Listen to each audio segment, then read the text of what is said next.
Good morning and welcome to Breakfast Central. Merry Christmas from all of us here, even from our team behind the scenes here at Breakfast Central. We apologize for starting behind schedule, but of course, technical glitches. And in the spirit of Christmas, we promise it will be a truly wonderful show. I am Olive Emodi, and you're welcome. And I am Osao Giogbo, also apologizing for kicking off a little late this morning. But Merry Christmas from myself and, of course, from the rest of the team. We hope that you have the very best day today. It's a Wednesday, and, of course, so we're at work. I understand that there's public holidays across Nigeria today, so many people are at home enjoying their Christmas celebrations. The Punch newspaper this morning says it's a pretty, low-key Christmas, mostly because of the economic situation across the country. But, I'm sure that we will make the best out of it because as Nigerians, we always find a way to adjust. There's a whole lot to talk about in the next 2 hours, and we hope that you can join us via social media platforms at News Central TV. Perfect time to also share, how, maybe a little disappointing it is, the way that Christmas has eventually become, over time. Because I remember that, in our younger ages, Christmas used to have a certain feel. There were certain traditions that it used to have, but, all of that seems to be wiped away. There were specific things that made Christmas beautiful. The way the house was decorated, the way that, our moms would hang those long Christmas decoration lines and then put Christmas cards on it. We don't even have Christmas cards anymore. Those things are gone. So they used to hang the cards and then we'll keep those cards for next year's Christmas. So you have enough to then hang across the house, during Christmas. There were certain things that just made it beautiful. But all of that is gone. I don't know what I look forward to having, experiencing these in days. all honesty, I don't think I've had a lot of Christmas memories, but my favorite Christmas memory is the last time that, I think my father was alive then. It was the night before Christmas. We were singing carols. We had sparklers, and we were handing sparklers from one person to the other. We're at the balcony at the house. I remember that there were some kids in the estate who then came because we had this burglary proof in our house. So some kids came and sat by our house. So we're passing sparklers to them and singing as well. That's definitely my favorite Christmas memory. That's all gone. A lot? We used to call it Bisco then. Bisco. Yeah. I wanted to say Bisco, but I say, I don't know if people will know what it is. Let me just be bougie and call it sparklers. But now I look forward to being able to create my own Christmas tradition so that in the future I can look back and say, or when I have kids, my kids, because I have friends who say that every year their kids are looking forward to going home, the whole family being together. But I'm hoping that we can all find little things to spark love and light in our hearts today as we celebrate Christmas. Absolutely. Now, let's share with you what our top stories are this morning on Breakfast Central. December 25th, President Tinubu calls for unity and peace as we celebrate Christmas in the country. And Dele Faratimi regains freedom after 20 days in custody. We'll be talking about that as well as the Legal Practitioners Disciplinary Committee refusing to disbar him. Islamic group postpones Sharia court unveiling in Oyo. This is causing a lot of controversy as well. Nigerians decry high food prices amid Christmas shopping, and the newspaper front pages will be reviewed this morning. All these and more on Breakfast Central.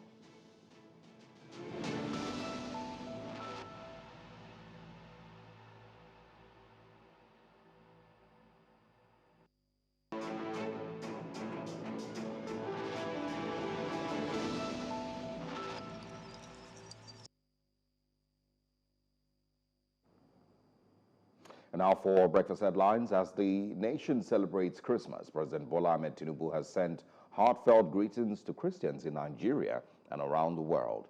In his 2024 Christmas message, the president highlighted the significance of the season, describing it as the fulfillment of divine prophecy and a symbol of love, peace, and unity. Acknowledging recent tragedies in Ibadan, Okija, and Abuja, President Tinubu expressed his deepest sympathies to the affected families and prayed for an end to such misfortunes in Nigerian communities. He urged Nigerians to embrace kindness, compassion, and solidarity, especially during this festive season. The president also called on citizens to remember those in need, offering gestures of encouragement and support to uplift others during the celebrations. Now, away from that, the Legal Practitioners Disciplinary Committee has dismissed a request by Afe Babalola SAN's law firm, Emmanuel Chambers, to revoke the practicing license of lawyer and author Dele Faratimi over allegations of criminal defamation and professional misconduct.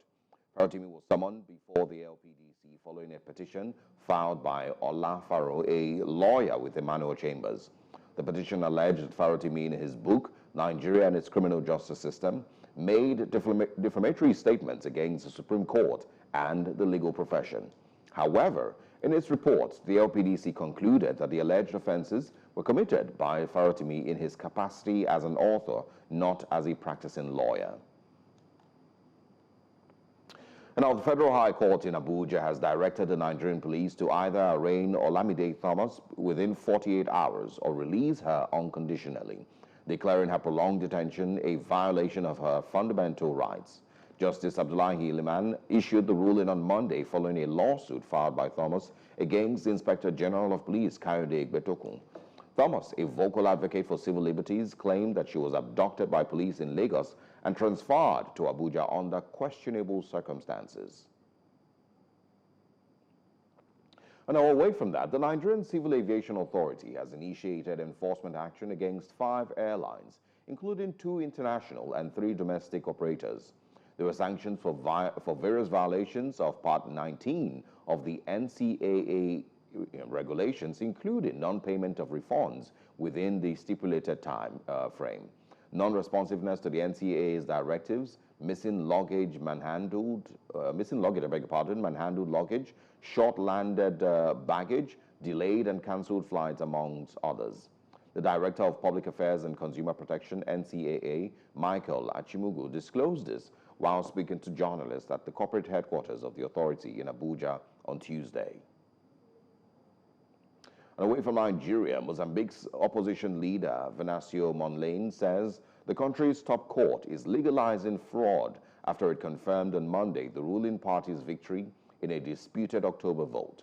According to the proclamation by Mozambique's Constitutional Council, Venancio Mondlane of the opposition secured 24.19%. Osifo Momade received 6.62% and Lutero Simango 4.02%. Since the results were announced, protests have turned violent, with buildings set ablaze and roads blocked. The unrest stems from allegations of electoral fraud, which have sparked weeks of demonstrations across Mozambique. Muito sério da nossa vida. Ou a gente organiza o nosso país agora, ou então nada feito. Esta oportunidade única que os moçambicanos têm. Mas, meus amigos, direito à resistência é o direito que assiste a todos os moçambicanos.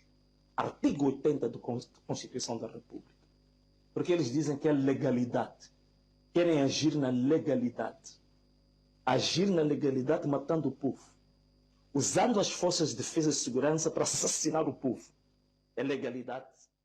A legalidade. Still in the news, tens of thousands of people have fled war-torn and increasingly famine-hit Sudan to neighboring South Sudan in recent weeks. Famine has spread across war-torn Sudan and is projected to expand even further, with refugee camps and displaced communities hit particularly hard. The Integrated Food Security Phase Classification Review, which is used by United Nations agencies, determined that famine had spread to 2 additional displacement camps in the country's west and parts of the south.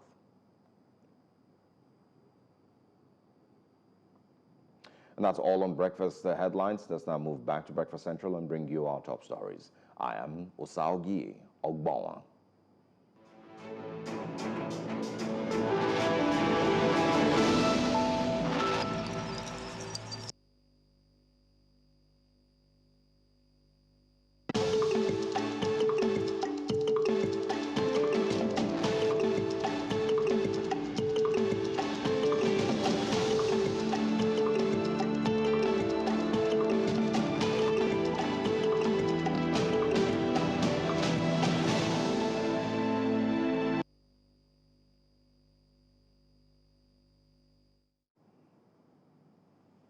Less than a few hours before the commencement of the Christmas celebration, Nigerians making efforts to purchase food items in the nation's capital, Abuja, have expressed frustration over the soaring prices of food items.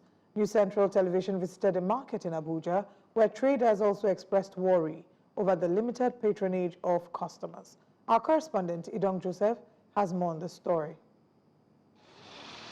Nigerians continue to voice their dissatisfaction with the rising cost of living, which many attribute to the removal of fuel subsidy by the current administration. This year's Christmas Eve expected to boast with a beehive of activities as customers make their last-minute purchases has been notably different, as businesses also say that they are experiencing little or no patronage due to the decreased purchasing power of customers. Some like this one, a person go buy and one, but this year, three people don't go gather, buy one goes, don't go, when they don't go share into three. Because of the issue, because of the money, things just day one kind. The price of this bottle now, last year, it was 1,200. It was 1,000, but now the price of this bottle now is 2,800. You can see the price where the thing increase. So the price, they very, very high.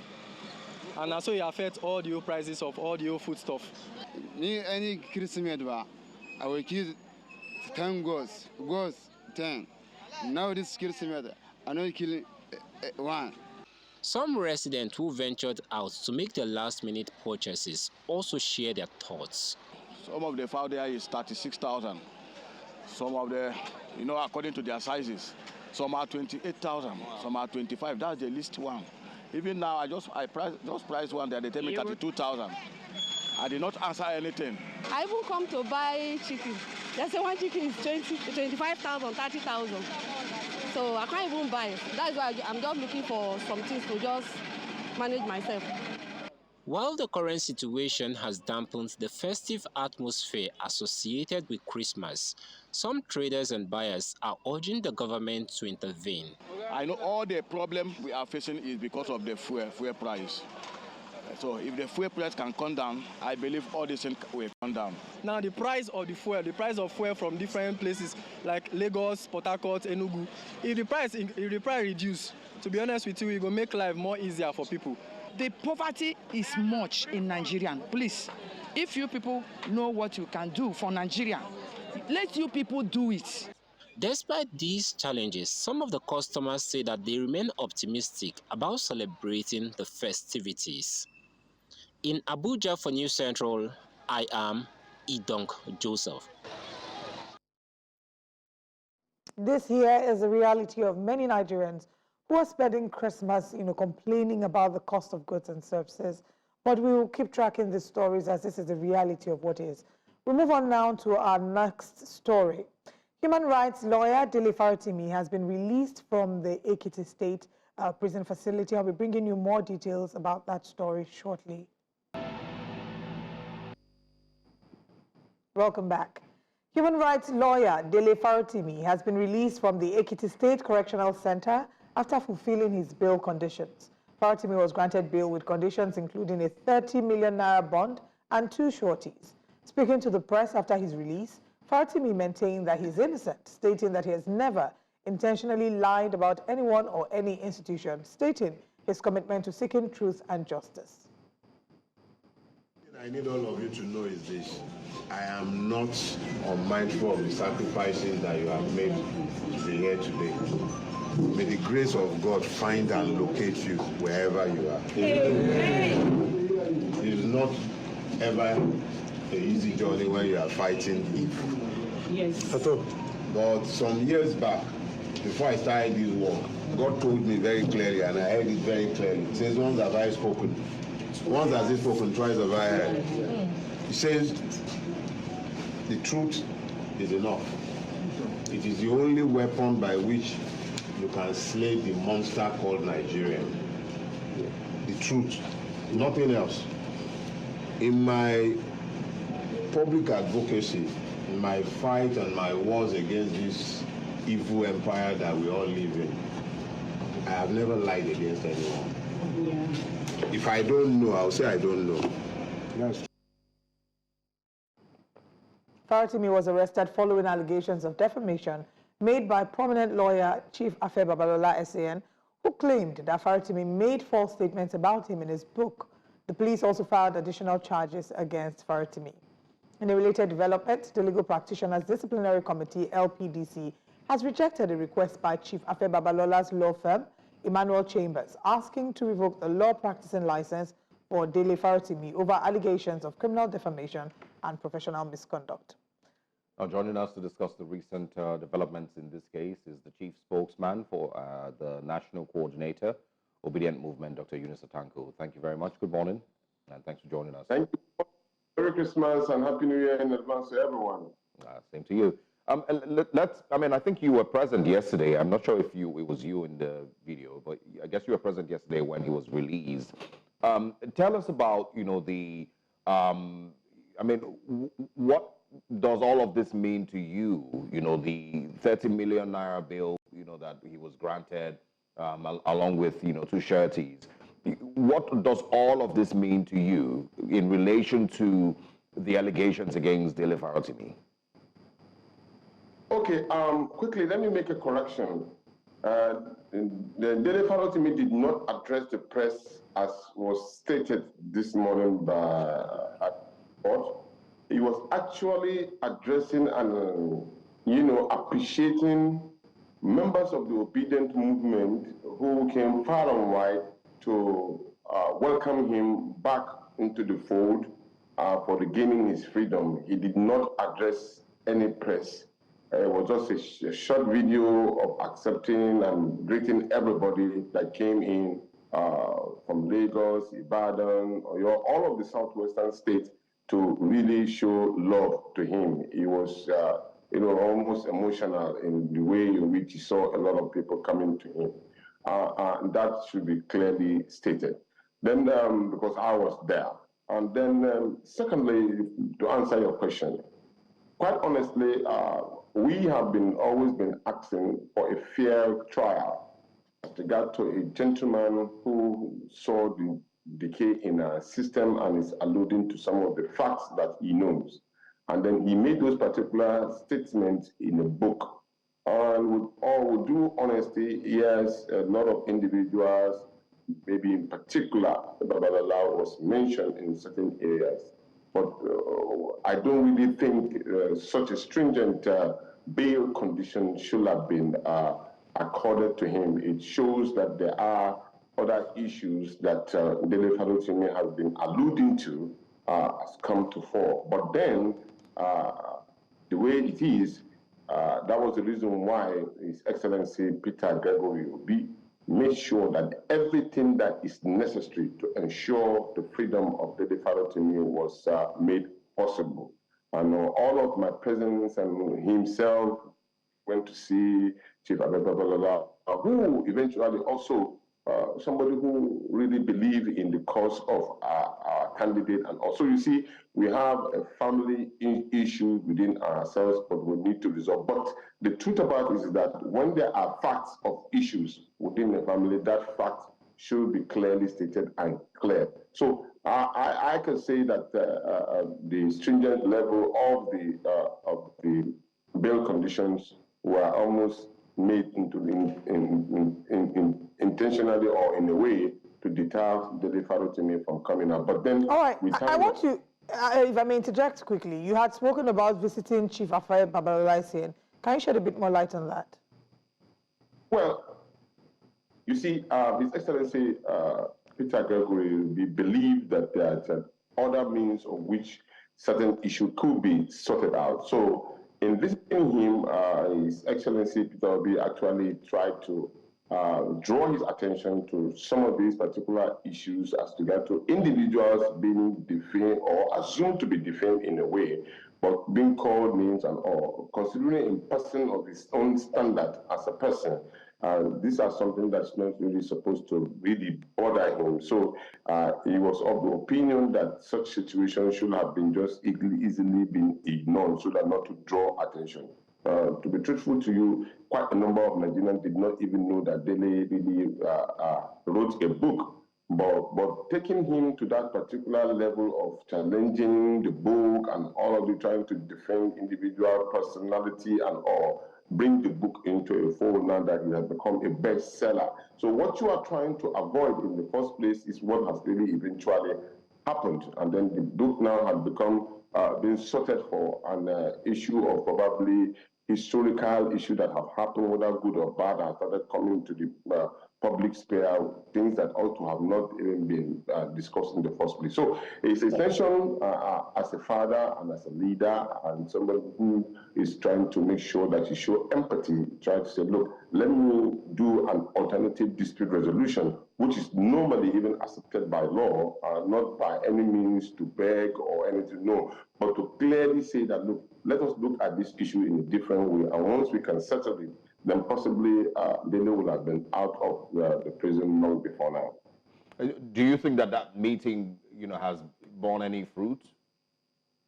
Immediately at that particular point, you may say it did not, but at the end of it all, it has started making a lot of impact with regard to people seeing reason to the position of His Excellency Peter Gregory Obi and say, look, this person may be right in this particular position that he took, so that there won't be any kind of a bad blood. So eventually it is reading food, and the people are seeing it in a different manner, and they can understand the kind of option that is more easy for us to deal with dispute resolution that happen within the family.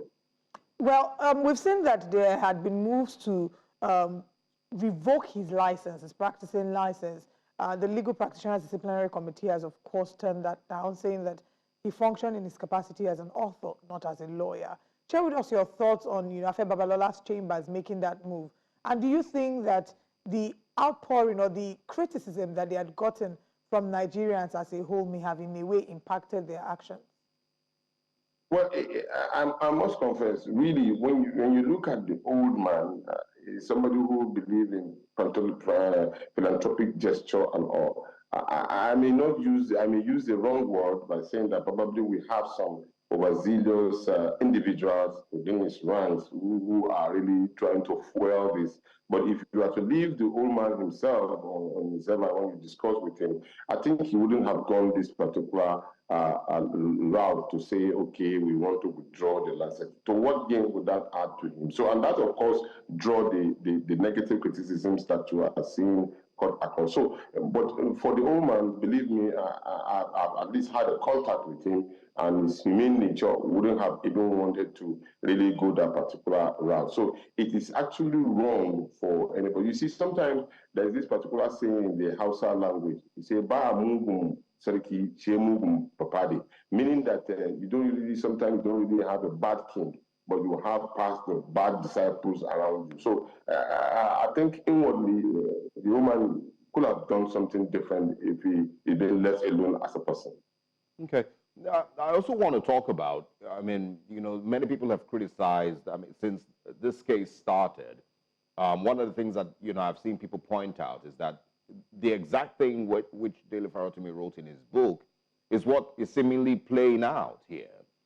I'm sure you're also familiar with the story of Olamide Thomas, who, of course, was arrested here in Lagos and then moved to the Federal Capital Territory. Of course, also violating her human rights. I think she's also making a case in court as well, amongst many other people. So is this a clear, sign that there is issues with the Nigeria's justice system? And these are some of the things that Dele Farotimi hoped that he will be able to, speak on in his book.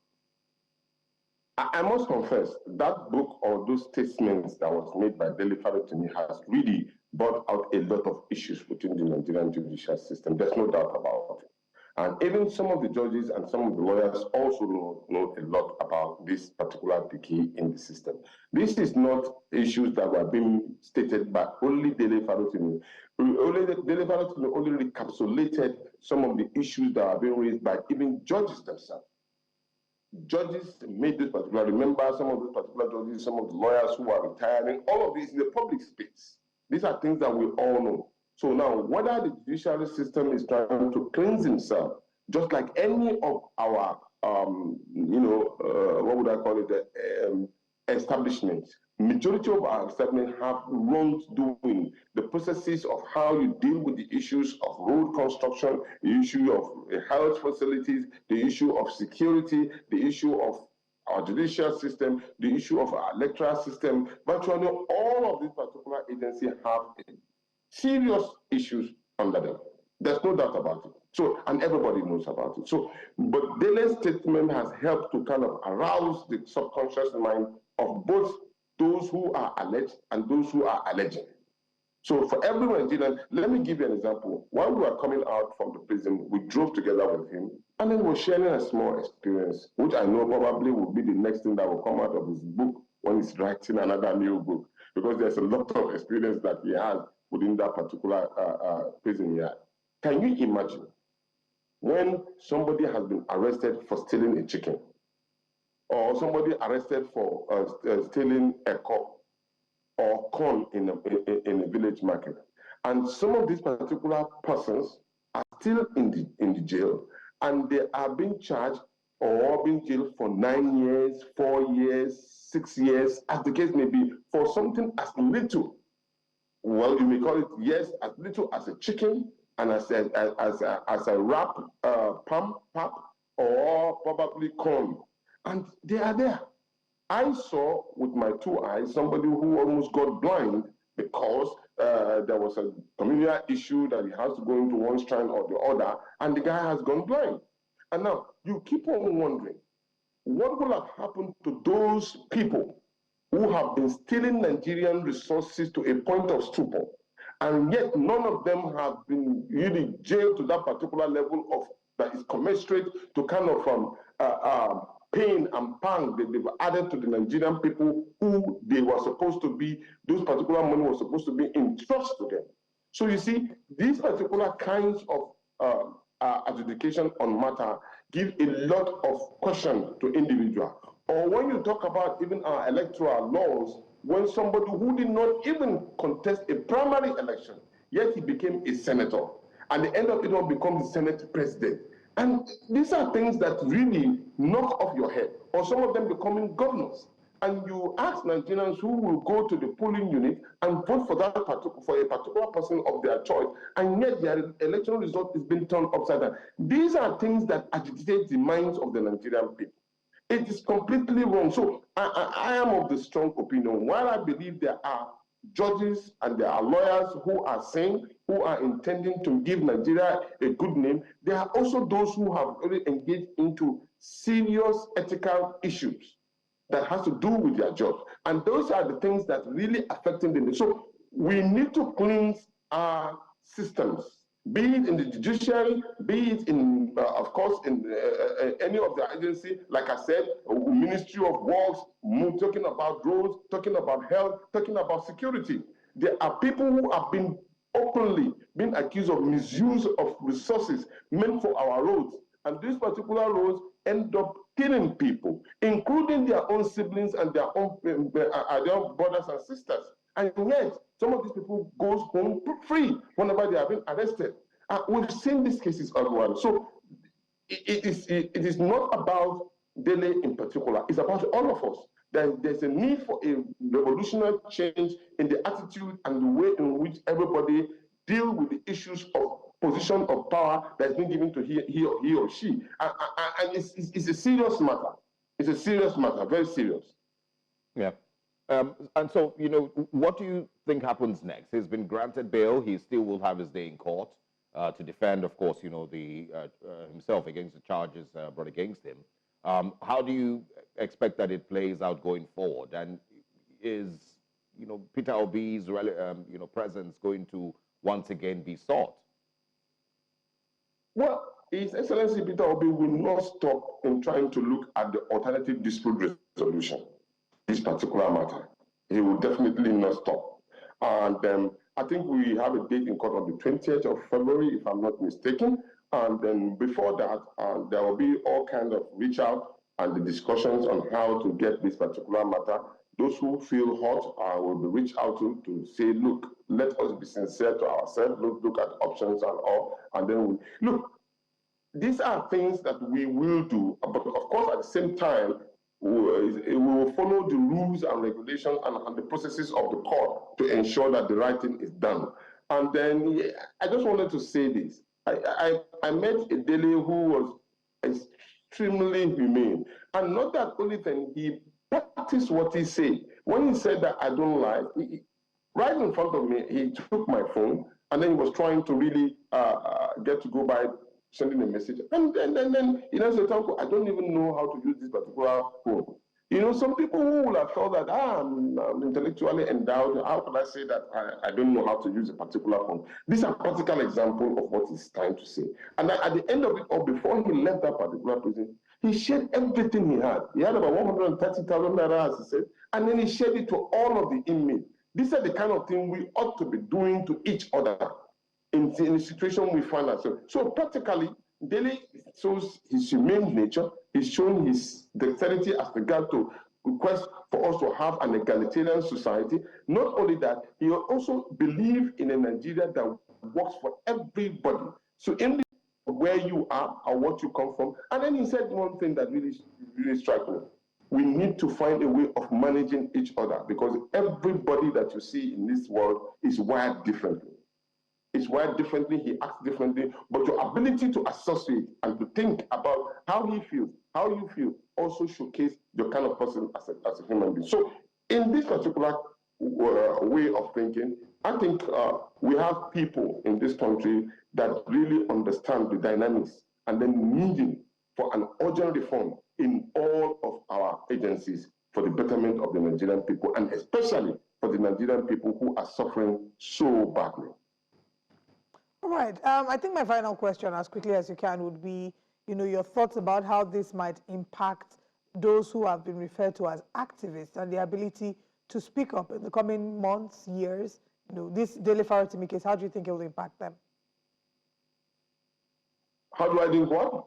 How do you think that the way that Dele Faratimi's case has been pursued will impact the ability of activists and those who speak up against injustice to be boldened, to continue to speak up? Do you think that this would maybe reduce their ability to speak up further? Oh, definitely not. Definitely not. It will not reduce their will and deal interest in speaking up. What it will do is that this is where I will throw a caution for the Nigerian security agencies and the government in particular. And then to those individuals who may think that by going through a stringent method, by attacking people, they will get it. You are only fueling a bigger problem. There are Nigerians who do not even care if they lose their life in the struggle. There are Nigerians who believe strongly that they are ready because they feel that they have nothing to live for. So they can go to extreme level. So I just gave you an example of what Dele was saying in the car, was like, we need to find a way of managing our people. Our people are extremely angry.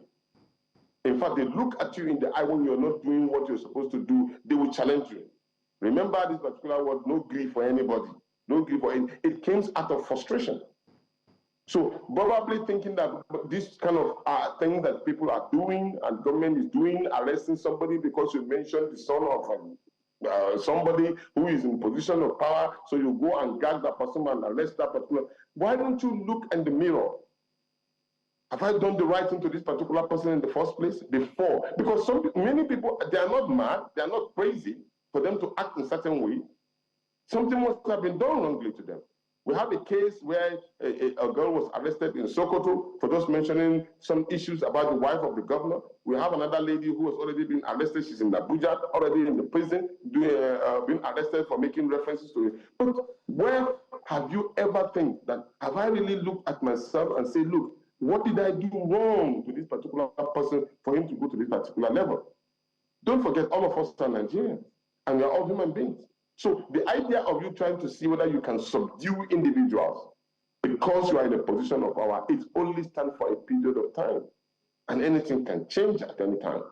Nobody would have thought, remember Gaddafi, with all the love that he showed his people, would ended up in a tunnel where he was being killed. All right. Saad was that left the country through the back door. And so many other persons too were being, in fact, on the seat where you claim to be, people rush you and deal with you negatively because you did not do well as when you are being given a position. Mr. So Tanko, please, no any attempt or so to subdue any Nigerian will yield a fruit. No, it only aggravates the matter. All right. Thank you very much for sharing your thoughts with us this morning. We'll continue to follow up with the story, especially, of course, we know that he'll be returning to court, so we'll keep up our viewers updated, and we'd love to have your thoughts again. Thank you for your time this morning. All right. That's the update that we have regarding the Daily Faratimi case. We're going on a very quick break, and when we come back, we have another equally heated conversation to have. Stay with us.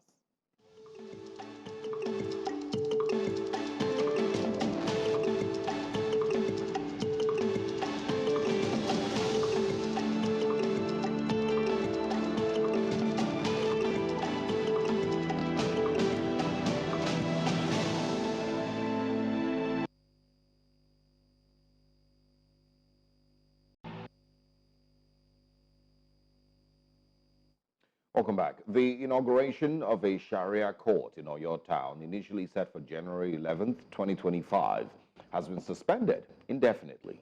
The decision comes after widespread criticism and intervention by Governor Seyi Makinde, who emphasized the importance of upholding the law and ensuring that any structure aligns with the state's legal system. But for me, near your state, our laws as a constitution in Nigeria is what I swore to uphold. And if they are within the law, fine. But if they are not, they should expect that I will insist that the law must be followed. So, let's use this opportunity to say to the people. The planned inauguration by the Supreme Council of Sharia in Nigeria had sparked intense debates, with critics arguing that it could jeopardize the state's religious harmony. The Oyo State chairman of the Christian Association of Nigeria had also dismissed the initiative, describing it as unconstitutional and a threat to the state's secular nature. Organizers have since announced the postponement, stated that the planned structure was not a Sharia court, but an arbitration panel for Muslims seeking voluntary dispute resolution. Now joining us is legal practitioner Magaji Mato Ibrahim SAN, who's joining us this morning. Good morning, and thanks very much for joining us. All right. Whilst we're trying to sort out, all right, great. Mr. Ibrahim, Magaji Mato Ibrahim SAN, thank you very much for joining us. So let's talk about, the conversation. The conversation now is about the potential of bringing the Sharia court into southwest Nigeria. We recognize how this might have been an issue of dispute in earlier years. Well, let's first get your thoughts regarding this. Sorry, I have a problem with the credibility. Can you hear us now? Leonard SAN, can you hear us? Okay, we'll try to sort that out, and we, of course, hope to bring him back and quickly sort out the audio. But just to mention that the conversation is about bringing Sharia law into southwest Nigeria. Sharia law has existed. It's predated, the 1999s when it was officially adopted in certain northern parts of the country. But I think the challenge that many are seeing here is the fact that it is discriminatory to other religions. It's discriminatory to the Christians if you bring the Sharia law and say that they should be bound by the Sharia law. If you recall, sometime in, I think it was 2000, Kaduna State was on fire because of this. In fact, that was recorded as one of the worst riots that Nigeria has seen since the Civil War.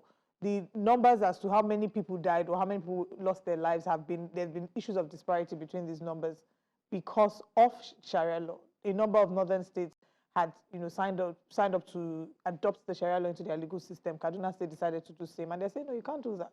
There are Christians here, and the killings lasted. Sharia, there were 2 phases of killings, sometime in February, I believe, and another time in March. But what we're saying at the end of the day is Nigeria is a secular state, and every religion should be given equal opportunity. I'm talking Christians, Muslims' traditional worshippers, they should all be given equal opportunity to practice their religion, but not have their religion infringed upon. And that's some of the arguments that we've seen a number of people share on social media. But let's have our guest join us. We have legal practitioner Oyo Sharia, who's joining us, and we have Leonard Essien, Magaji Mato Ibrahim, joining us as well. Gentlemen, good morning, and thank you very much for joining us.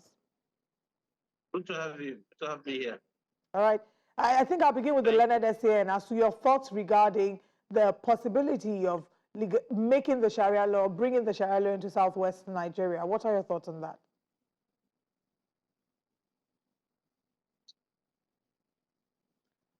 Okay. Whilst we're sorting out, Leonard Essien, can you hear us? Can't hear at all. Okay. We'll try to sort that out. I'm hoping that Mr. Oseruwoja is here as well. And let's get your thoughts on Sharia law coming into southwest Nigeria. Okay, Sharia law coming into southwest Nigeria, well, if you look at Section 6 of the Constitution, it has a stated courts that are recognizable in Nigeria.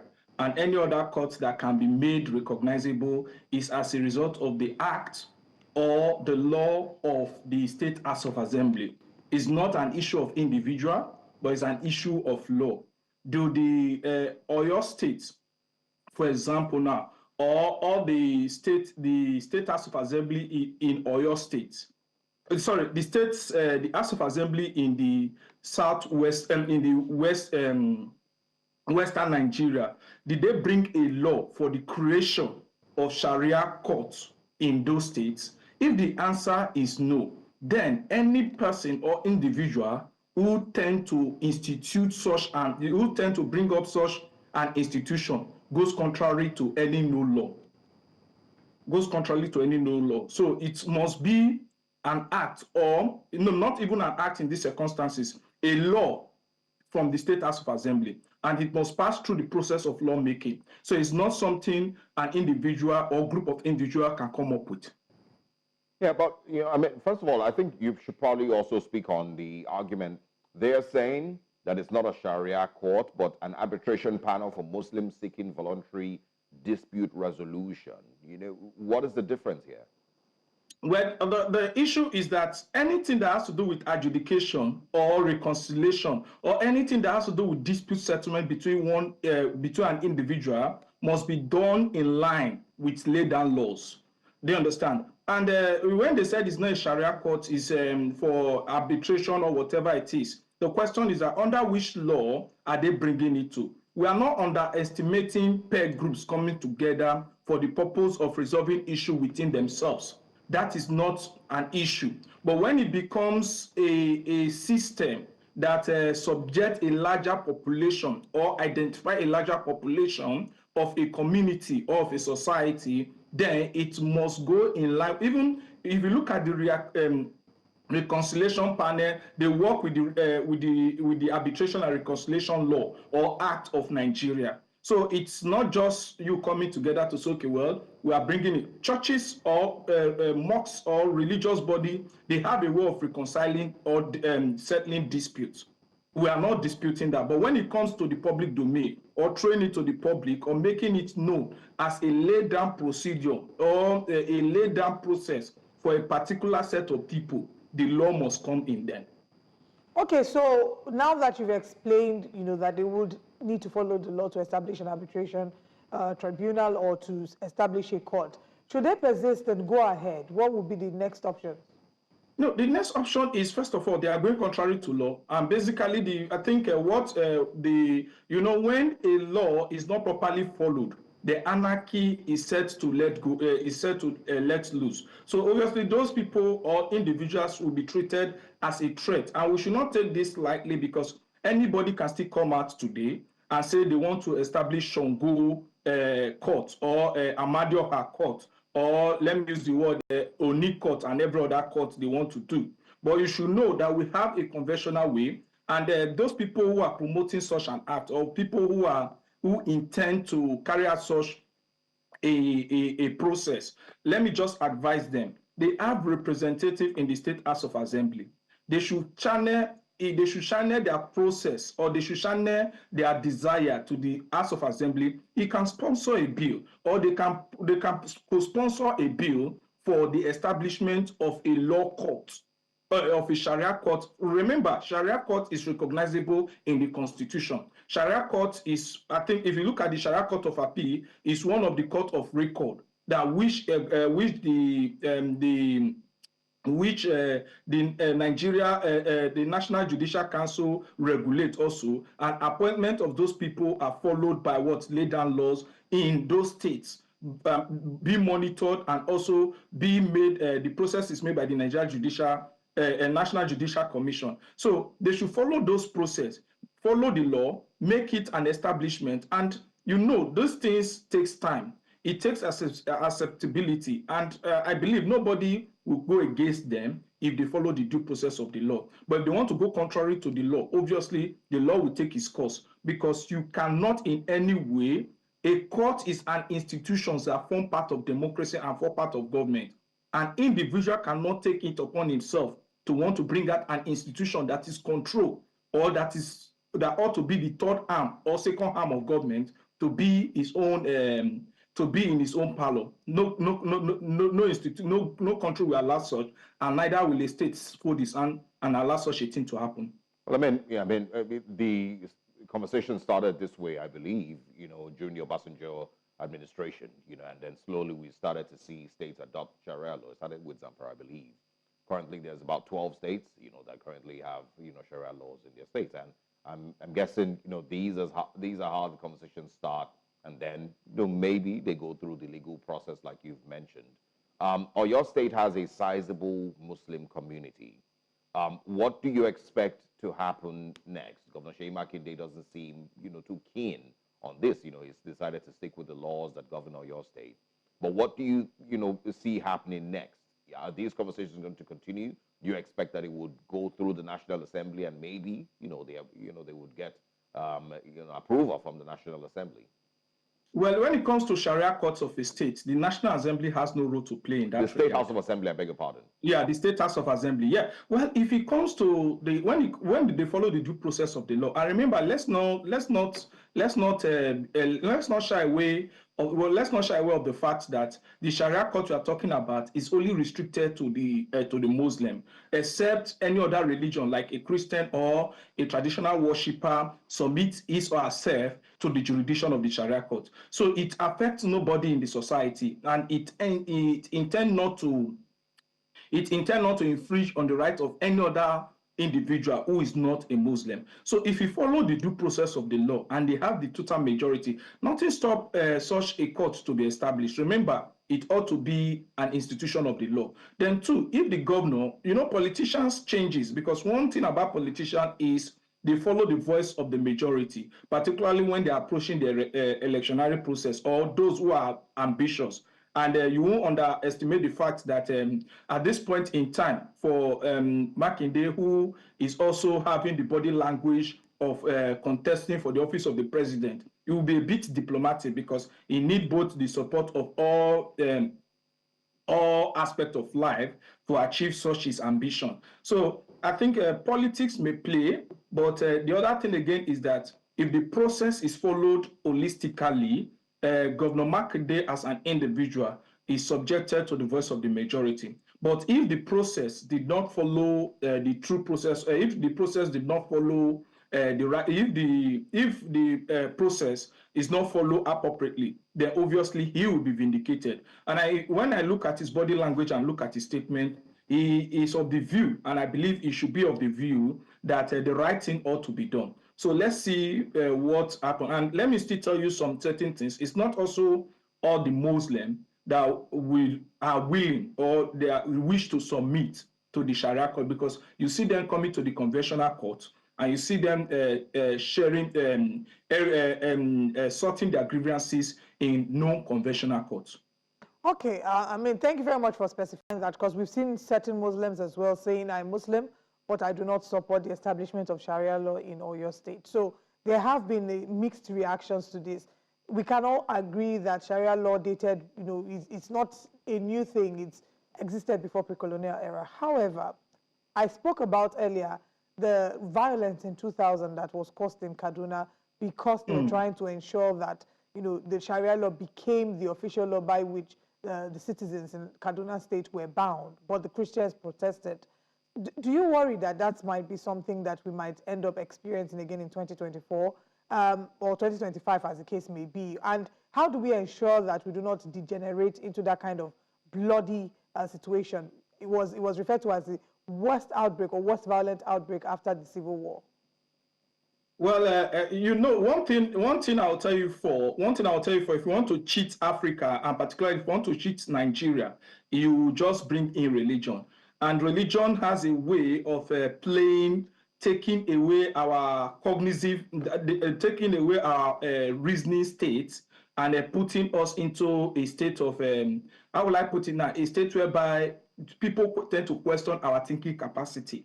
Now, what happened in Kaduna, let's be specific. When they said the Sharia court and Sharia law, now we'll come to the supremacy of the Constitution. That is where I find it a bit worrisome when I see the implementation of certain actions taken in the northern Nigeria. But the question is, who has the guts to question or to challenge, just like what some people can still do, to challenge the process? Now, the one thing we should understand is that if you look at it, behind Christian and Muslim, we should also understand that there are other religions that ought to be recognized, that ought to be taken away. But these two religions are taking dominant role and dominant factor in affairs of Nigeria activities. So that is that. Then two, Sharia law can never and will never become the superior law to the Constitution. Irrespective of whatever we are saying, when there is a conflict between what the Sharia law is saying and what the Constitution is saying, or where there is a conflict between English law and the Sharia law, to some extent, the Sharia law is seen as the equitable aspect of it, as the equitable aspect of the English law supersedes the Sharia law. A good example is it could be said that a Muslim who decides to write his will, obviously, when such a will is presented, to some extent of my legal knowledge and jurisprudence, the will supersedes the religious, the Sharia laid down procedures of will. So that is that. Then two, in Oyo State, let's look at it from this perspective. Before Christianity and Muslim, we have our own religion. We have the traditional religion. So if they said it's going to be, they are not saying it's going to be the supernatural law. I believe the Oyo people are more educated than that. It's only a law that governs the Muslim within that particular state. That is one. Then two, when such a law contravenes the general law or contravenes the Constitution or contravenes an express provision of the law, the Sharia law will come to that extent bow down. And I'll tell you for free that they've had reasons whereby decisions made at the Sharia court or the Sharia Court of Appeal are decided otherwise at the Court of Appeal, the Conventional Court of Appeal. So when it goes to the Sharia court, there are process it follows, and it still boils down to the Conventional Court, where the Conventional Court will look at it holistically and implement the superior law or the law that comes to this extent. And life is changing, things are changing. And I think with time, Nigeria as a country will overgrow this religious seriousness over humanity. I don't know that is, I don't know if that's something to have a lot of faith in, because if in 2024 we're still having these type of conversations, it means that we're not. Let me ship in something. Let me just ship in something. Do you understand? Yeah. If you notice, we are getting to a point now where people tend to question religious promotions. Before, if you look at 10 years ago and now, so it will get to here in the UK, you'll be shocked that even the money I spend in my Christmas fittings, and a friend of mine who's a Muslim, when I went to his house, I was now asking him, I said, I called him, I'm just giving you an analysis. So with time, Nigeria will get to see that humanity first before the religious seriousness. Again, I get what you're saying, but I personally just don't have a lot of faith in that, analogy. I don't think that's what's going to happen, and it's not just Nigeria. It's mostly because of where the world is going, and how feeble a lot of people have become. Emotionally feeble, a lot of people have become. There's so much that's going on across the world that is eventually going to trickle down to Nigeria, and I don't know that we could have a lot of faith in that, but we will see. Time will tell. We'll see how your state handles this. And of course, the rest of the southwestern states. We will see. The voice of the people would always, take the day eventually. And Nigerian constitution rather should always be respected. But thank you very much for your time this morning. We would love to have you back as quickly as possible. Merry Christmas from us over here. We wish you a very happy celebration. All right. Now, let's share with you a quick recap of some of the things we've spoken about so far, and also let you know what's coming next. It's a Christmas edition of the newspapers, and we have our guest, Sheson Okwade, who will be joining us to review the papers. Good morning. Merry Christmas. I like the Christmas face cap. Yeah, okay. What do we do? Let's jump. I'm the only one that didn't get cap. My colleague here has... I'm the only one who's looking the part, really. I mean, yeah, I'm wearing red. I imagine wearing this red cap on this red dress. I'm looking like the Grinch. Let's move on to the front pages of the newspapers. On the front page of our first paper this morning, we have the Nigerian Tribune. NCAA sanctions 5 airlines for violating passengers' rights. Benue government declares 2-week holiday for civil servants. LPDC rejects Afe Babalola's law firm's bid to debar Farotimi. Customs dismantles checkpoints to facilitate trade, combat smuggling. Ibadan stampede deaths. The charges against ex-Queen Naomi Oriyomi, school principal, court remands them. We also have at the top of the paper, support, pray for your leaders. Tinubu tells Nigerian Christians at Christmas. That's all we have on the Nigerian Tribune. Let's quickly take one more paper and get into the stories. On the Punch newspapers this morning, or the Daily Times, it says here, Nigeria on the path to progress. And that is from the president. Also, LPDC denies Afe Babalola bid to debar Farotimi. Ibadan stampede, court remands on his ex-wife and others. U-Tide, Defense Minister, CDS, celebrate with troops on Christmas. Diri condemns use of women and kids at illegal refineries.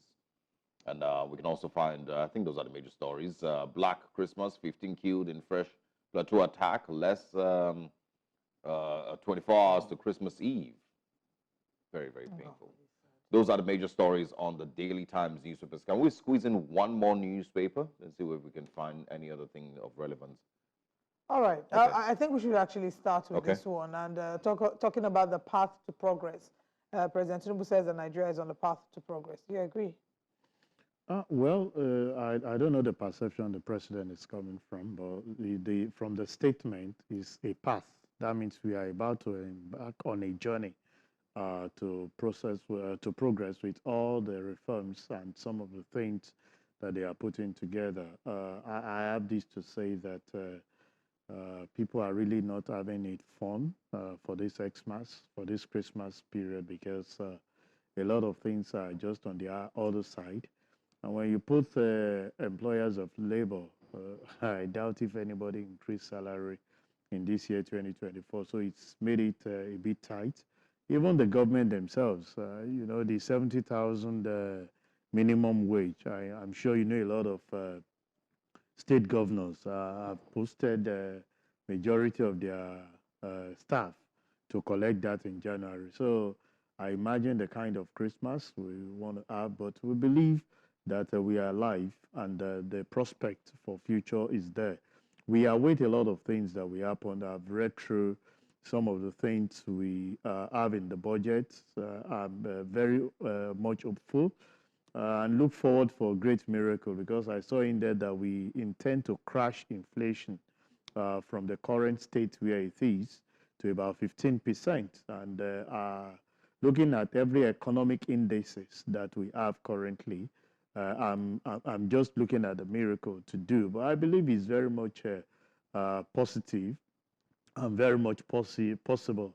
Also looking at the fact that we are ending the year with the reduction in the price of fuel, we hope that that will continue to see a downward trend. We've moved from 1,025 to about 935 or 925 with NNPC.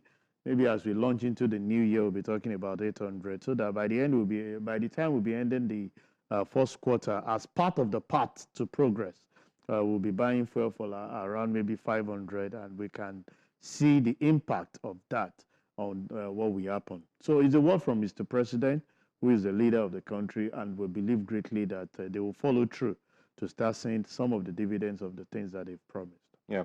One of the stories, I think, is on the Daily Times. If you can have that on the screen for just a few seconds.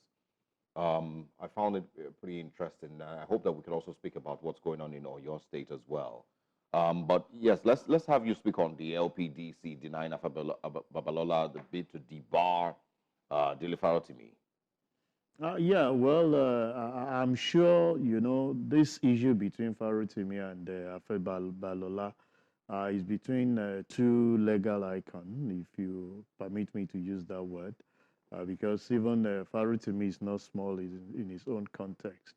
So when you put up a lot of issues to allow the man to stay under the custody, you know, in perpetuity, it gives cause for worries. And I think that be to deny him of keeping him in perpetuity is right. At least give him the right to bail, let him have certain freedom to himself, and be able to do certain things. That's what we call the rule of law and obeying the rule. They will always tell you that you are not expected to stay beyond 48 hours or 72 hours in the custody of the law enforcement agency, either to charge you to court and do some other thing. But I think this is a right thing in the right direction, and we can follow through. We went to Elephant Eats themselves. They are both great lawyers. Let's see the outcome of where this will land us. But what we've always been asking is we can always have sanity in our judiciary, at least to restore that words that we always hear, that they are the last hope of the common man. Let's bring back the Nigerian Tribune newspaper again and see the front page, on the front page of the Nigerian Tribune, which was the first paper that we took today. Several stories. Okay, I saw you chuckle when I said Benue governor declares 2-week holiday for civil servants. But let's quickly talk on the Ibadan Stampede and, you know, how that has played out. We've seen the president make reference to this in the media chat when he talked about the organizers, blamed them for poor planning, and also, you know, talked about how if people don't have enough to give, they shouldn't announce it or publicize it. Oliver, I smile. Even when I heard the reaction of Mr. President to that, it's not just now.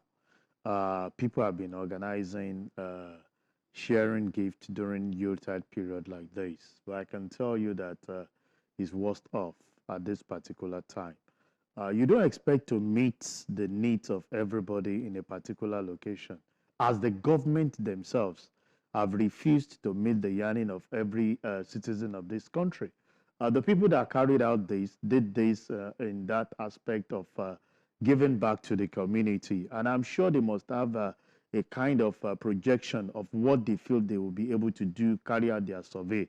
But Olive, I can tell you for free, if as at last year, you prepared for 1,000 people to give, you know, some of these gift items to, with the current things faced in this country in the year 2024, be rest assured that you can have less than 4,000 people that will come for that particular thing. And I'm saying this with every sense of what everybody has been saying. Practically everyone has turned to beggar in the street, you know, asking for one thing or the other. Even people that you expect that should give.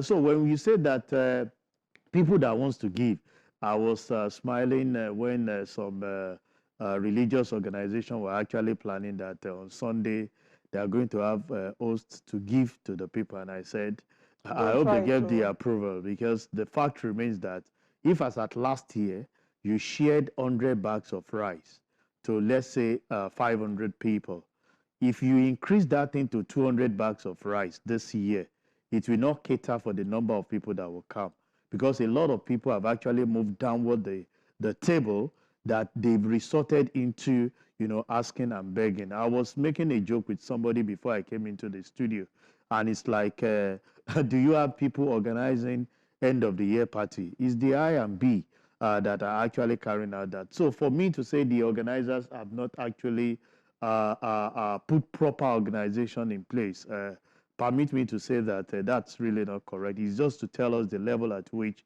people have actually nosedived into poverty and beckoning more. Because issue of rice, as at last year, you can still buy for 50,000. And you're talking of over 100,000 now. So a lot of people cannot even afford half bag to even give out. Because you buy a bag and you can give maybe half to yourself and share half. So now that half that you are keeping to yourself is what you can afford. So what is out there to share to other people? So those other people that are on your role of actually giving something to will now have to look for a place where they can get that, since they are not getting it from you. And I think that's what actually, because when you talked about people not ready, how can we have it in Ibadan? We have it in Anambra, we have it in Abuja, and several other places that you might not even have as much stampede as we have. So I feel that government should be intentional in saying how we can follow the first story we read, saying that we are on the path of progress. How can we restore back some of the good things that we've enjoyed in this country? A friend of mine was asking me that Christmas and chicken is connoted with Christmas. But are we going to have that this period? Well, I leave the answer for every one of us to answer. Right. Let's go to the Punch newspapers and see what we can find over there. Big story there says Christmas low-key celebrations as prices soar. Traders lament poor sales. Sokoto, Lagos, Abuja traders blame fuel costs as Tinubu and governors pledge better economy at Utide. Top of the screen, federal government workers face gloomy Christmas over delayed December salaries. Interesting. Doctors demand 70-year retirement age in new FEC memo. And also, Interpol declares 14 Nigerians wanted for human and drug trafficking. Bottom of your screen that you can see on is ex-queen and others to spend Christmas and New Year in Agodi prison. Defamation, I think we took this already, but let's quickly move to the Sharia court inauguration suspended as Makinde intervenes. So that's another key story on the Punches was this morning. We'll be sharing the Vanguard in a bit, but let's get your thoughts on, I want to talk about what's going on in Oyo State. Dr. Shey Makinde has a lot on his plate. I've asked myself several things that is actually happening in Oyo State. Don't forget, was it early this year or late last year, we had the issue of the bomb issue where we have a lot of people lost their life. And it seems the governor of the state needs to put some monitoring mechanism into place where we monitor the activities of the people in the state. I know it's going to put so much pressure on the law enforcement agency, if you ask me, because it seems people are just throwing wind to caution, doing whatever they like in terms of everything. And that can only happen when we have people not actually doing what is expected of them. And that's why I'll pick up on the agencies, to see how to support the governor. Governor cannot be everywhere. When you see people putting certain measures, they want to do this, they want to do that, do they get the approval that is expected? Do you provide the necessary support that can make sure that you avert some of those things? Thank God that is actually prevailing on this issue of a Sharia law coming up in the state. That would have been another ISO.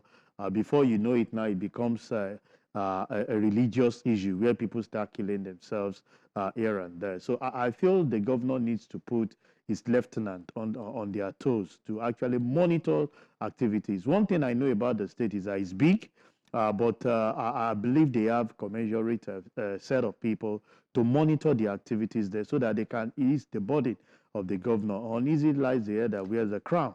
And that's why all the time you hear the name of the governor in that particular space. The question to him now is that how much are you actually dealing with the set of people that you've assigned the responsibility? You've delegated a lot of responsibility to people to respond to you. But if they are not performing, I think it's high time he needs to just challenge them. What would you say is the role of religious leaders to ensure that this doesn't become a religious war? We talked about the 2000 Kaduna riot, the 2002 riot in Abuja, I believe, when they wanted to do Miss World here. And then, a number of these things have started before now. So what is the role of religious leaders? Because Oyo State is not a Muslim state. It's a secular state. They are Muslims, they are Christians, and they are traditional worshippers. So if you are imposing the Sharia law or Sharia court on, in the state, you're therefore saying that you're discounting the rights of the Christians and the traditional worshippers. So they've said that it's arbitration, it's not a law court. But if this should be the establishment of a court, What role do religious leaders have to play to ensure that maybe this doesn't happen? Yeah, the truth I would say is that I think the governor should not allow this to exist.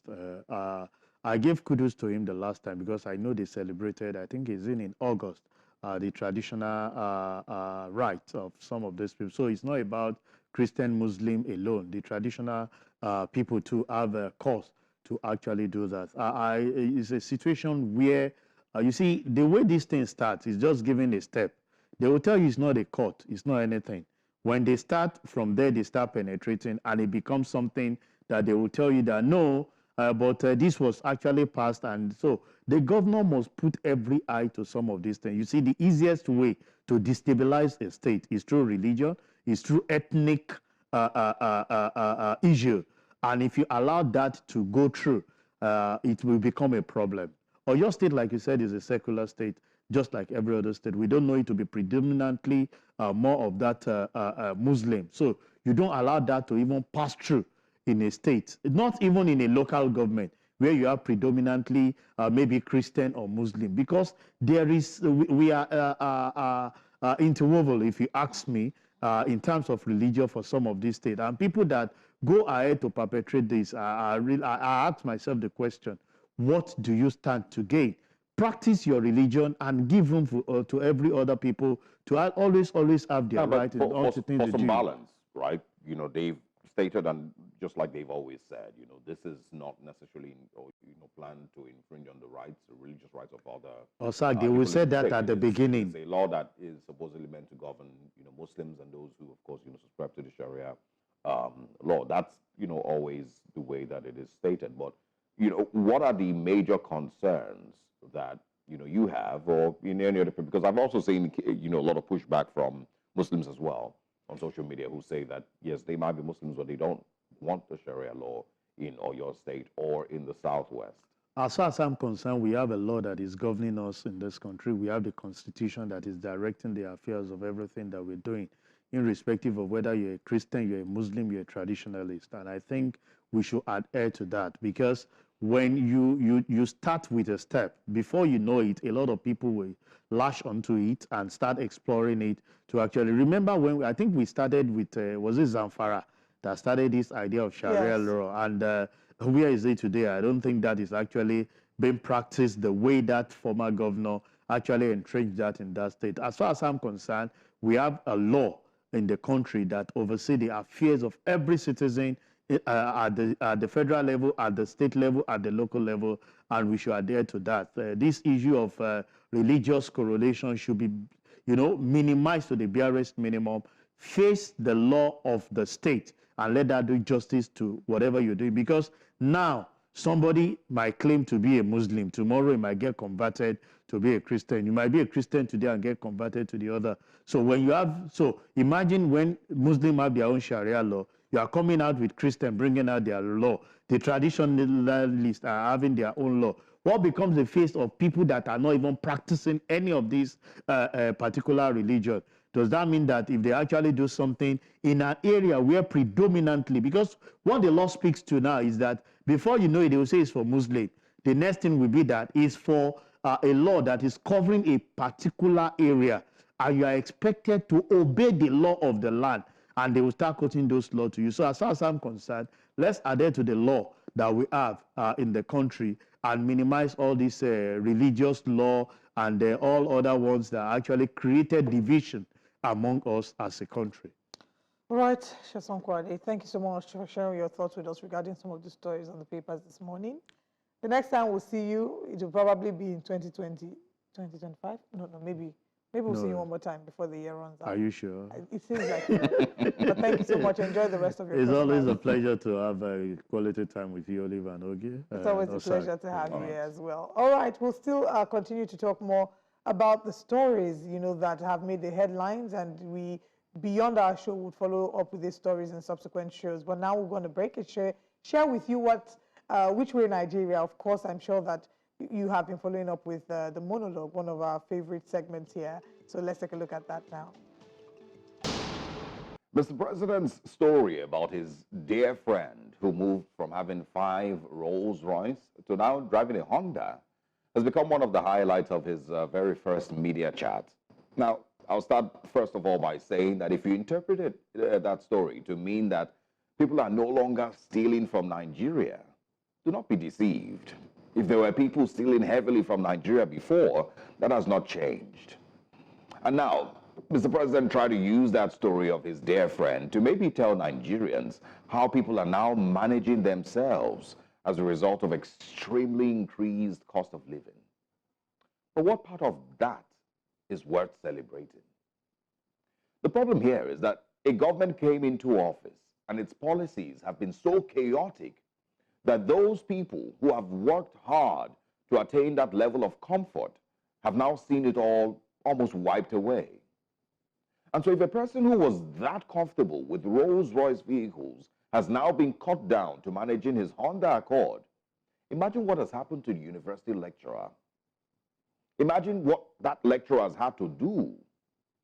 This change in economic realities is, by the way, not as a result of Mr. Rolls-Royce's bad business decisions. He didn't do anything wrong or anything like that. But because an administration came into office and completely changed the trajectory of businesses and the value of the currency across Nigeria. Again, this morning, as you think of Mr. Rolls-Royce, think as well of the civil servant who's working in his very small state government office. Think of the Nigerian who was doing his best to feed his 5 children and put them through school, managing his own small Toyota. What do you think has happened to him? If Mr. Rolls-Royce has dropped from, using those exotic cars to using a Honda Accord, what do you think has happened to those who had a Honda Accord? What do you think has happened to those who had small Toyota Corollas? What do you think is their fate? Ladies and gentlemen, leaders come into office and it is expected that their leadership should bring about prosperity and growth for a nation and its citizens. That is the expectation. And if for any reason there has to be austerity measures, it must be seen from the top. That leader must show and lead by example. But in our case, the Nigerian government seems to be doing, completely the opposite. Billions are being budgeted and spent on houses and cars for the executive, while our dear friend dropped his Rolls-Royce for a Honda. And if the government expects citizens to make sacrifices, then there must be visible signs that that government is leading by example. Government must also drop its own Rolls-Royce and use a Honda. Mr. President and the executive, the National Assembly members, must also drop their own Rolls-Royce. It must be seen that they have also decided to leave their Rolls-Royce and move to a Honda. Also, Mr. President failed to actually even inspire hope that someday this friend will be prosperous again, enough to go back to using one of his Rolls-Royce. Because from what it seems, this Honda status might just be permanent or even get worse.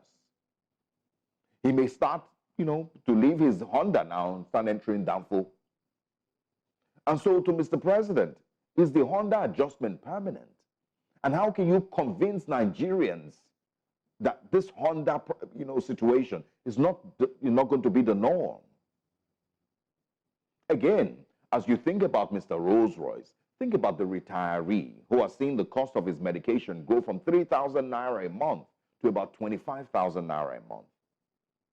Good morning, Nigerians.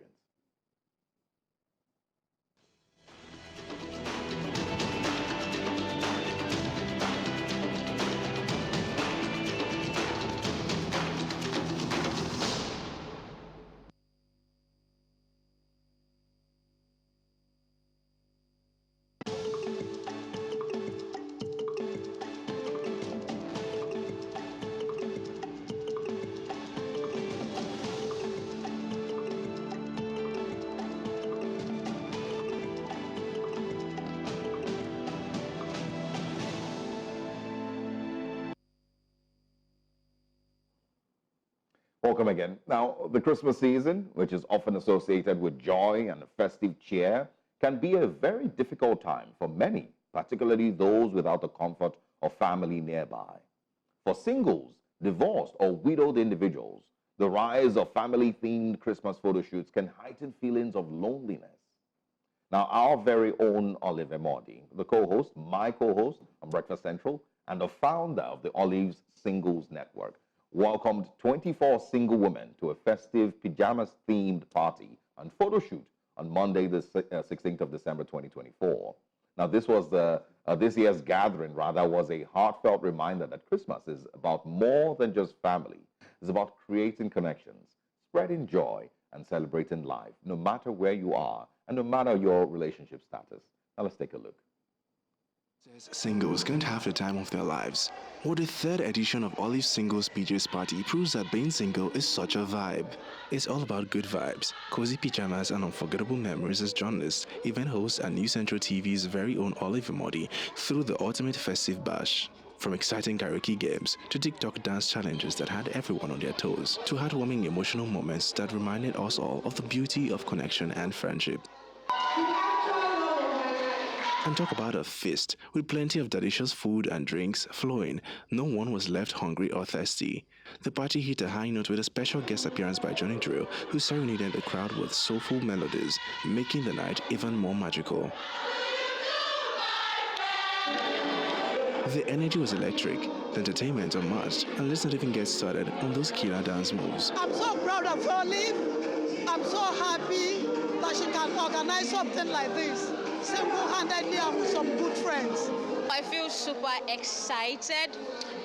When I dropped the comments on Instagram, I didn't think at all that I was going to be selected. But when I got the message I was selected, in fact, my excitement started then. So I'm excited today. It's been fun meeting with other ladies, pictures, dancing, doing TikTok, things that I would normally not do. It's been fun. It's not even Christmas yet, and I'm even having everything. I don't even know. What is happening right now is my best Christmas gift.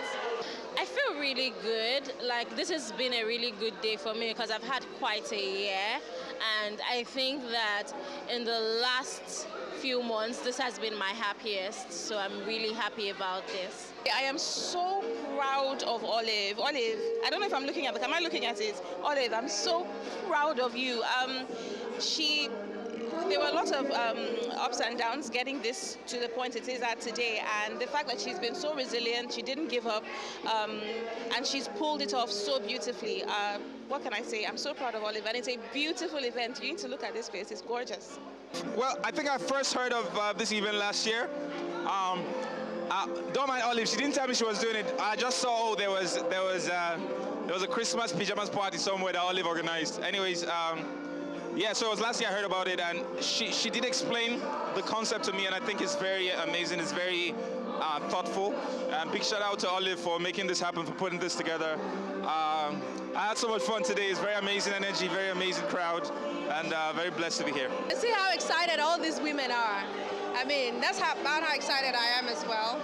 I think it's a very beautiful initiative, and yeah, it's fantastic. Hi everyone, my name is Olive Modi. I'm a TV host, lawyer, compare, and today I'm the convener of Olive's Singles PJ Party. I'm so excited about this. Sending love and light, happy holidays, and Merry Christmas. Olive Modi worked her magic as the ultimate host, keeping the crowd entertained and the vibe alive. It was not just a party, it was an experience with so much fun, joy, and holiday cheer. Santa definitely came early this Christmas for all single ladies.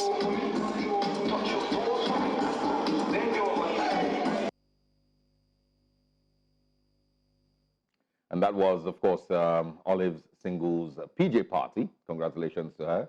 Thank you. I was suggesting that, maybe in forthcoming editions, you should also include men. What do you think? That's a great idea. I think along the line, part of what we want to do at Olive Singles Network is to create opportunities for men and women to meet and interact, because life is getting increasingly busier. Everybody's trying to make ends meet. So that's certainly in the works, looking towards helping people connect naturally. Yeah. I mean, that's the way it really starts. I don't know about the PJ Party part two, but I'm thinking of it as a separate event. Yeah. Yeah. And, maybe also, at some point set up a social media app. Vision upon vision. I love it. My colleague is in the spirit.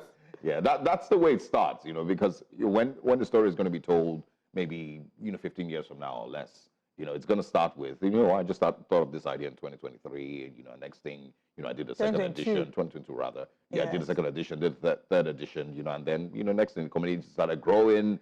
Next thing we decided, why not why don't Make we it think about bigger. exactly and look for better ways that people can meet, and that's how you created, An experience. And then we Olivando. can start taking it around the world, maybe go to Lagos, Abuja, Yeah, Calabar, absolutely, London, absolutely.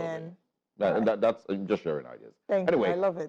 We've had a very, very fantastic Christmas morning with you. Thank you very much for joining us and being a part of our conversations this morning. We truly appreciate it. We want to wish you a very Merry Christmas.